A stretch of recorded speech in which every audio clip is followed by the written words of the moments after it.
Halo teman-teman semuanya, kembali lagi dengan saya Rencana Gulet, mahasiswi dari Sekolah Tinggi Ilmu Ekonomi Grahakarya Muara Bulian.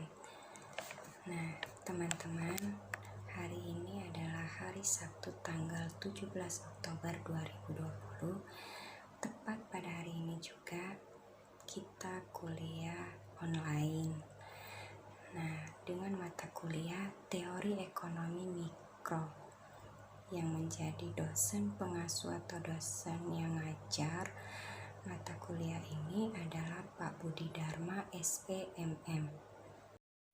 Baik teman-teman, sesuai dengan video pembelajaran yang telah dikirim kepada kita semua oleh beliau atau Pak Budi Dharma sebagai dosen pengasuh mata kuliah Teori Ekonomi Mikro ini, bahwa di sana kita membahas tentang materi permintaan dan penawaran. Dan di dalam video pembelajaran tersebut, beliau juga menjelaskan tentang pengertian permintaan dan penawaran, hukum permintaan dan penawaran, serta kurva permintaan dan penawaran, bahkan titik temunya permintaan dan penawaran yang disebut sebagai titik keseimbangan atau lebih dikenal dengan sebutan titik equilibrium. Saya akan mencoba mengingatkan kita kembali, apa itu permintaan dan penawaran. Nah, teman-teman, permintaan itu adalah hubungan antara jumlah barang atau barang yang diminta atau dibutuhkan oleh pelanggan atau konsumen pada berbagai tingkat harga tertentu. Nah, sedangkan penawaran adalah keseluruhan jumlah barang atau jasa yang tersedia untuk ditawarkan pada berbagai tingkat harga tertentu. Hukum permintaan dan penawaran. Satu persatu ya teman-teman. Hukum permintaan. Jika harga suatu barang naik, maka jumlah permintaan akan barang atau jasa akan turun. Dan jika harga suatu barang turun, maka jumlah permintaan akan barang atau jasa akan naik. Sedangkan hukum penawaran, jika harga suatu barang naik, maka jumlah barang yang ditawarkan akan naik. Dan jika harga suatu barang turun, maka jumlah barang yang ditawarkan akan turun. Baik teman-teman, dari video pembelajaran yang telah kita tonton barusan, kita di sana atau beliau meminta kita untuk melanjutkan tentang faktor-faktor dari permintaan dan penawaran. Nah, di sini saya akan mencoba melanjutkan dari sesuai dengan yang Bapak itu minta. Sekarang kita akan membahas tentang faktor-faktor dari permintaan. Faktor-faktor dari permintaan itu ada 7. Yang pertama, harga barang itu sendiri. Yang kedua, harga barang lain. Yang ketiga, income atau pendapatan konsumen.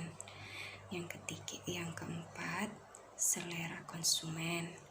Yang kelima, distribusi pendapatan.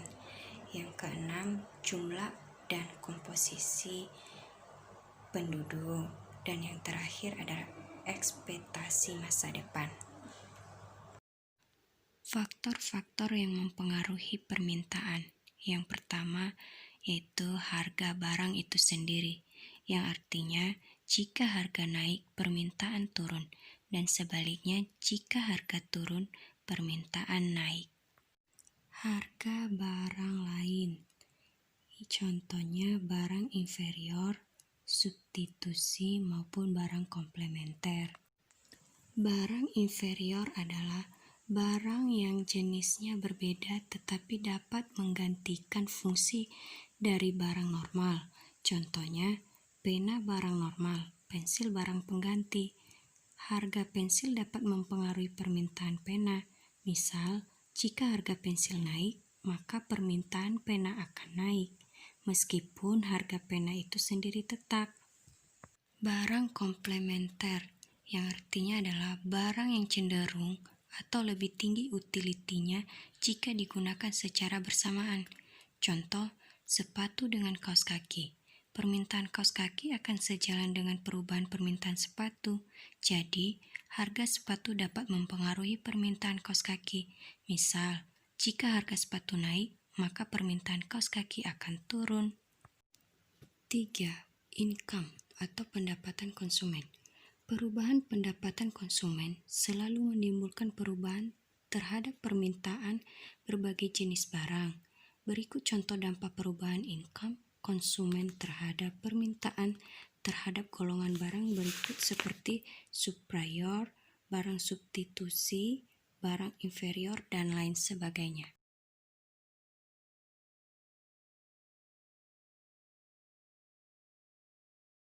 4. Distribusi pendapatan. Perubahan distribusi pendapatan juga akan mempengaruhi permintaan terhadap berbagai jenis barang. Misalnya, pemerintah menaikkan pajak penghasilan bagi golongan ekonomi atas untuk didistribusikan bagi pekerja yang penghasilan rendah. Maka, permintaan terhadap mobil mewah akan berkurang meskipun harga mobil mewah itu turun.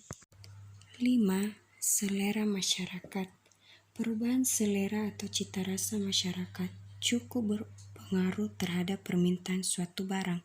Contohnya, perubahan selera masyarakat terhadap berpakaian. 6. Jumlah dan komposisi penduduk. Pertambahan jumlah penduduk tidak serta-merta dapat menimbulkan permintaan terhadap barang dan jasa jika tidak diikuti dengan pertambahan kesempatan kerja. Sebaliknya, jika pertambahan penduduk diikuti dengan peningkatan kesempatan kerja, maka akan lebih banyak orang yang akan menerima penghasilan yang dapat menimbulkan daya beli. 7. Ekspektasi masa depan. Jika perkiraan masyarakat harga akan naik di masa yang akan datang, maka konsumen berusaha menghemat pengeluaran di masa yang datang, sehingga permintaan saat ini akan bertambah meskipun harga tetap atau naik. Sebaliknya, jika ramalan di masa datang akan sulit memperoleh pekerjaan dan kegiatan ekonomi akan mengalami resesi, kondisi akan mendorong masyarakat lebih berhemat sehingga mengurangi permintaan terhadap barang dan jasa. Faktor-faktor yang mempengaruhi penawaran. 1. Harga barang itu sendiri. 2. Harga barang lain seperti barang inferior, barang substitusi, maupun barang komplementer. 3. Cost of production. Yang keempat, tujuan perusahaan. Jika terjadi perubahan dari motif perusahaan, juga akan mempengaruhi penawaran suatu barang.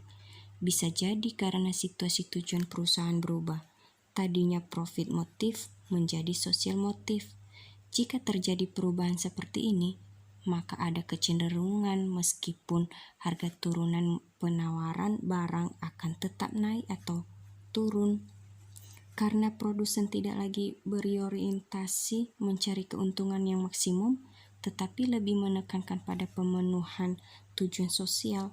Jadi, jika adanya perubahan tujuan perusahaan, maka hukum penawaran tidak berlaku.